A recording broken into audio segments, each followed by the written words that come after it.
Shalom Bapak Ibu Saudara, berjumpa lagi dalam Sapaan Gembala hari Jumat 11 Oktober 2024. Bersama saya, Kenneth Oswald. Saya adalah seorang kader pendeta GKI dan saat ini sedang memasuki tahap perkenalan melayani di GKI Kuningan. Sebelum kita melanjutkan perenungan kita, mari kita siapkan hati kita. Kita berdoa. Kami bersyukur untuk hari dan berkat yang baru yang telah boleh Tuhan berikan di dalam kehidupan kami. Ini menjadi pertanda bahwa Tuhan tidak pernah sedetik pun dan sedikit pun meninggalkan kami.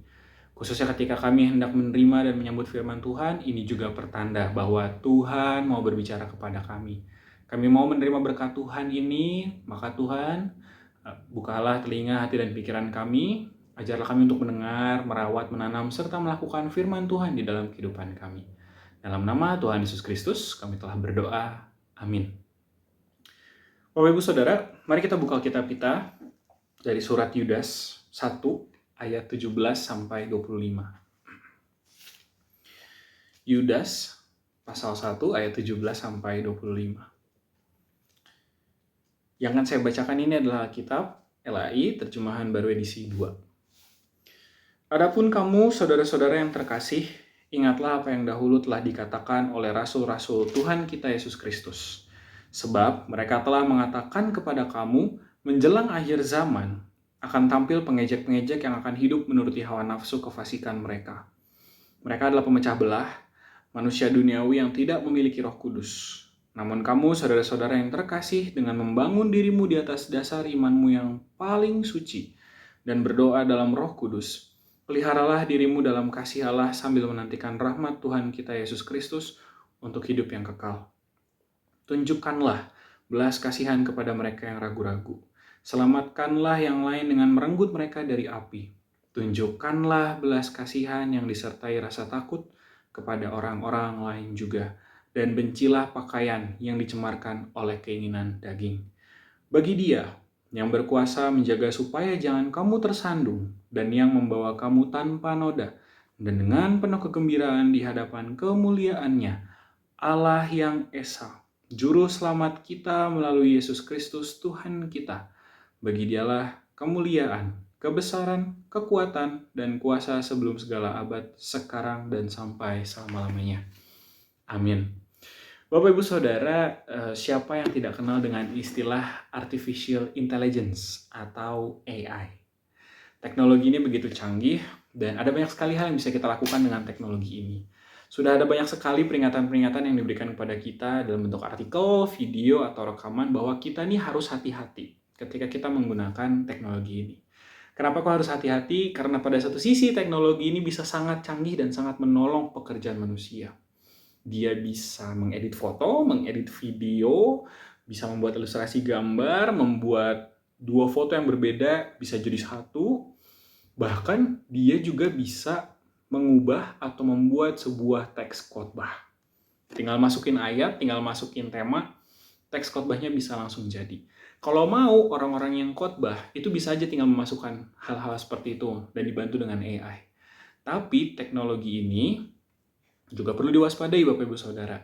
Firman Tuhan melalui khotbah yang dibuat oleh AI pasti akan kehilangan esensinya. Karena seorang pengkhotbah biasanya akan mempersiapkan diri, bergumul dengan teks yang ada, dan bersama dengan Roh Kudus bekerja untuk mempersiapkan khotbah supaya firman Tuhan bisa sampai di telinga dan hati yang mendengarkan. Lah kalau AI, gampang, tinggal masukin tema ayat langsung jadi. Itu baru masalah khotbah Bapak Ibu Saudara, bahkan bagaimana dengan edit-edit video dan pembuatan ilustrasi?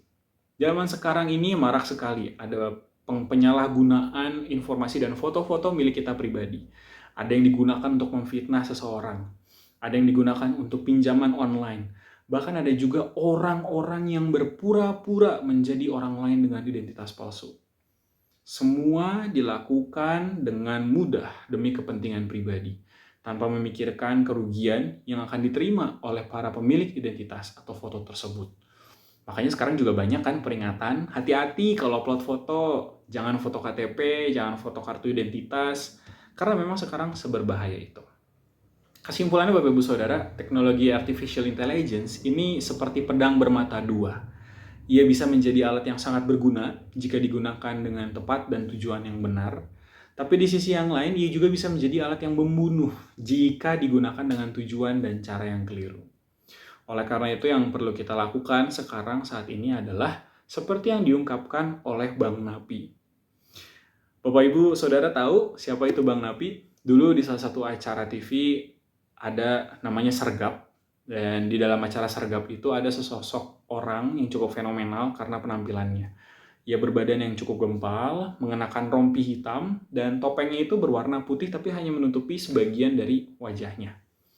Di akhir acara dia selalu mengingatkan pemirsa dengan jargon, kejahatan tidak selalu terjadi hanya karena ada niat dari pelakunya, tapi juga karena ada kesempatan.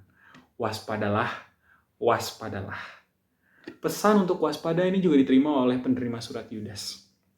Tujuan utama dari surat ini adalah untuk melawan pengajaran palsu di dalam gereja. Pada zaman itu, ada banyak orang-orang yang membawa pengajaran palsu tentang Yesus dan hidup kekristenan yang sebenarnya tidak sesuai dengan pengajaran Yesus. Makanya di ayat 18 dan 19, penulis surat ini mengatakan bahwa akan ada pengejek-pengejek yang tidak peduli dengan firman Tuhan, yang hanya akan memecah belah karena kepentingan dan keinginan mereka sendiri-sendiri. Hal ini tentu sulit untuk dilakukan, membedakan mana yang salah, membedakan mana yang benar, karena kadang-kadang jadi sulit, ini tergantung sama posisi orang yang menyampaikannya juga. Misal, orang yang menyampaikan ajaran yang palsu atau ajaran yang salah, bisa jadi adalah seorang petinggi gereja. Bisa saja kita jadi langsung minder, langsung percaya, karena kita merasa bahwa orang ini sudah sangat lama sekali melayani di gereja.